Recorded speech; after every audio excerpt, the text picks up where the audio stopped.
नाराज बताए जा रहे हैं और हर हाल में लोकसभा का चुनाव लड़ना चाहते हैं। निधि वो समस्तीपुर की सीट से 2014 के लोकसभा चुनाव में उन्होंने इस सीट से चुनाव जीता था, सांसद बने थे। 2019 के लोकसभा चुनाव में ये सीट वो लड़ना चाहते थे, लेकिन ये सीट लोजपा के खाते में चली गई। आप जानते हैं लोजपा, जेडीयू और बीजेपी तब साथ थी 2019 में, तो ये सीट लोजपा के खाते में चली गई और वो चुनाव नहीं लड़ पाए।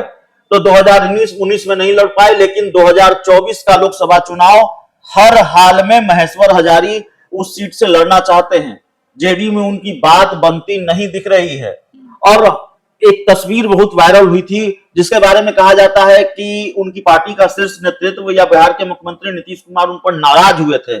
चिराग पासवान के साथ उन्होंने मुलाकात की थी, चिराग पासवान से उन्होंने मुलाकात की थी। शायद उनकी बात भारतीय जनता पार्टी के साथ बन गई है।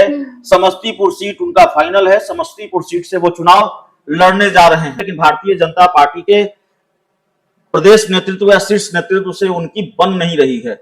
ऐसे में माना यह जा रहा है, कहा यह जा रहा है कि उनको झटका लग सकता है और वो नीतीश कुमार की पार्टी का दामन थाम सकते हैं, वो नीतीश कुमार के साथ जा सकते हैं। तो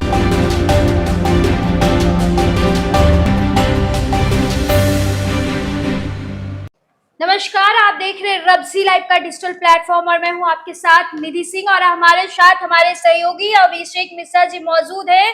तो आज हम कुछ राजनीतिक मुद्दे पे बात करेंगे। तो सबसे पहले अभिषेक जी, जेडीयू और बीजेपी दोनों को बिहार में सबसे बड़ा झटका लगने वाला है और यह क्या बात निकलकर सामने आ रही है? देखिए निधि, वाकई बड़ी खबर है बिहार के सियासी गलियारों से और पिछले कई घंटों से ये खबर, ये चर्चा राजनीतिक गलियारों में टहल रही है, तैर रही है और इसलिए इसको आज हमने सोचा कि अपने दर्शकों के साथ साझा की जाए, दर्शकों को बताई जाए।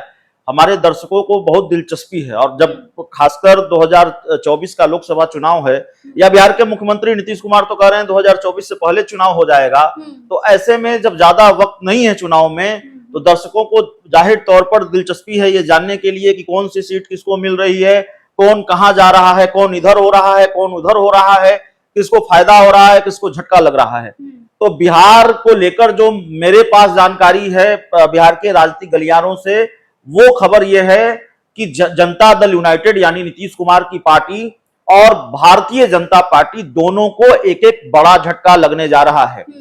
और बड़ा झटका इस मायने में कि दोनों पार्टियों के एक एक बड़े नेता इधर से उधर होने की तैयारी कर रहे हैं, पाला बदलने की तैयारी में हैं। देखिए, हमारे सूत्रों के हवाले से जो जानकारी है निधि, वो जानकारी यह है, पहले जेडीयू की बात कर लेते हैं, नीतीश कुमार की पार्टी की बात कर लेते हैं। नीतीश कुमार की पार्टी में बड़े कद्दावर चेहरा रहे हैं, नाम लेने में मुझे कोई दिक्कत नहीं है क्योंकि ऐसी जानकारी सामने आ रही हो सकता है अंतिम समय में कुछ बात बन जाए, नीतीश कुमार अपनी पार्टी के उस नेता को मना लें। महेश्वर हजारी की हम बात कर रहे हैं। महेश्वर हजारी जनता दल यूनाइटेड के बड़े नेता हैं। महेश्वर हजारी अभी एक संवैधानिक पद पर हैं, विधानसभा के उपाध्यक्ष हैं और महेश्वर हजारी जनप्रिय नेता भी हैं। महेश्वर हजारी की लोगों में स्वीकार्यता है। महेश्वर हजारी जमीन से जुड़े हुए नेता हैं और बताया जा रहा है, हमें हमारे सूत्रों के हवाले से जो जानकारी मिल रही है, नाराज बताए जा रहे हैं और हर हाल में लोकसभा का चुनाव लड़ना चाहते हैं। निधि वो समस्तीपुर की सीट से 2014 के लोकसभा चुनाव में उन्होंने इस सीट से चुनाव जीता था, सांसद बने थे। 2019 के लोकसभा चुनाव में ये सीट वो लड़ना चाहते थे, लेकिन ये सीट लोजपा के खाते में चली गई। आप जानते हैं लोजपा, जेडीयू और बीजेपी तब साथ थी 2019 में, तो ये सीट लोजपा के खाते में चली गई और वो चुनाव नहीं लड़ पाए। तो 2019 में नहीं लड़ पाए, लेकिन 2024 का लोकसभा चुनाव हर हाल में महेश्वर हजारी उस सीट से लड़ना चाहते हैं। जेडीयू में उनकी बात बनती नहीं दिख रही है और एक तस्वीर बहुत वायरल हुई थी जिसके बारे में कहा जाता है कि उनकी पार्टी का शीर्ष नेतृत्व या बिहार के मुख्यमंत्री नीतीश कुमार उन पर नाराज हुए थे।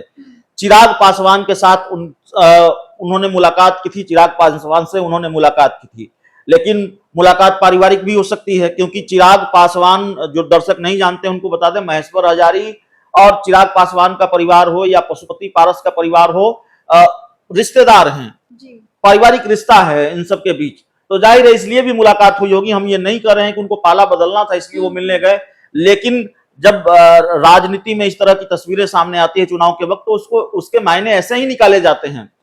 कहा यह भी जाता है कि नीतीश कुमार नाराज भी हैं उनसे इन तस्वीरों के सामने आने के बाद, और जो एक दो दिन पहले मुझे जानकारी मिली कि शायद उनकी बात भारतीय जनता पार्टी के साथ बन गई है। समस्तीपुर सीट उनका फाइनल है, समस्तीपुर सीट से वो चुनाव लड़ने जा रहे हैं। हालांकि ये बात कितनी सही है, हमारे पास जो जानकारी है, कई बार हमें अपने सूत्रों पर भरोसा करना पड़ता है, और इसको लेकर बहुत कोई आधिकारिक बयान न बीजेपी की तरफ से आया है, न महेश्वर हजारी की तरफ से आया है, और जाहिर है इतनी जल्दी आएगा भी नहीं। तो क्या मामला है वो देखना होगा। अब जो दूसरे नेता हैं, आपने कहा दो नेता बीजेपी को भी झटका लगने जा रहा है। तो देखिए राजस्थान में एक लड़ाई चल रही है अशोक गहलोत और सचिन पायलट के बीच। तो गहलोत वर्सेज पायलट राजस्थान में हो रहा है, बिहार में भी एक पायलट है बीजेपी में। इतना ही बता सकता हूं मैं, नाम लेना ठीक नहीं रहेगा। इनका नाम मैं नहीं लेना चाहता इसलिए क्योंकि थोड़ी अपुष्ट जानकारी है, धीरे धीरे वो जानकारी भी पक्की हो जाएगी, दर्शकों के सामने हम वो भी रखेंगे। तो बिहार में एक पायलट हैं और बीजेपी में एक पायलट हैं। भारतीय जनता पार्टी में किनारे लगा दिए गए बताए जाते हैं, हालांकि वो भी जमीन से जुड़े हुए नेता हैं, लोगों में उनकी स्वीकार्यता है, और इन दिनों बिहार में खासे एक्टिव हैं। केंद्रीय मंत्री भी रहे हैं और बिहार के बड़े राजनीतिक हस्ती के परिवार को हराया है चुनावी राजनीति में उन्होंने। तो जाहिर तौर पर उनका अपना एक कद है बिहार की राजनीति में, लेकिन भारतीय जनता पार्टी के प्रदेश नेतृत्व या शीर्ष नेतृत्व से उनकी बन नहीं रही है। ऐसे में माना यह जा रहा है, कहा यह जा रहा है कि उनको झटका लग सकता है और वो नीतीश कुमार की पार्टी का दामन थाम सकते हैं, वो नीतीश कुमार के साथ जा सकते हैं। तो कुल मिलाकर गणित यह है, यहां भी झटका, जेडीयू को भी झटका, यहां से भी एक बड़े नेता भारतीय जनता पार्टी के साथ जा रहे हैं, जो जानकारी है सूत्रों के हवाले से, और वहां से भी बीजेपी से भी एक बड़े नेता जनता दल यूनाइटेड में नीतीश कुमार की पार्टी में आ रहे हैं। ये जानकारी भी सूत्रों के हवाले से हमारे पास है, और सूत्रों के आधार पर बहुत सारी खबरें हम दिखाते हैं, दर्शकों के सामने परोसते हैं। हमारे सूत्र होते हैं और बहुत सटीक सूत्र होते हैं। कई बार ये जानकारी गलत भी साबित होती है, बहुत ईमानदारी से स्वीकार करूंगा, लेकिन हर बार गलत साबित नहीं होती है और ज्यादातर बार गलत साबित नहीं होती है। तो हमारे सूत्रों के हवाले से जानकारी यही है कि जेडीयू और बीजेपी दोनों को झटका लगने जा रहा है। अच्छा, जिस झटके की आप बात कर रहे हैं, तो उसमें क्या फायदा हो सकता है और क्या नुकसान हो सकता है? मुझे लगता है कि जिस तरीके से जैसे हमने कहा कि जेडीयू के एक नेता छोड़कर जा रहे हैं तो उनका जो कद है, और बीजेपी से एक नेता छोड़कर जेडीयू में आ रहे हैं तो उनका जो कद है, कद दोनों का बराबर है, दोनों कदावर नेता हैं। तो मैच टाई रहने वाला है। जितना नुकसान भारतीय जनता पार्टी को होगा उतना फायदा भी होगा, और जितना नुकसान महेश्वर हजारी के छोड़ने से जेडीयू को होगा उतना फायदा भी होगा बीजेपी के उस नेता के आने से। तो मैच टाई रहने वाला है। जो नुकसान होना है दोनों दलों को, उसकी भरपाई हो जाएगी नए नेता के आने से। अच्छा।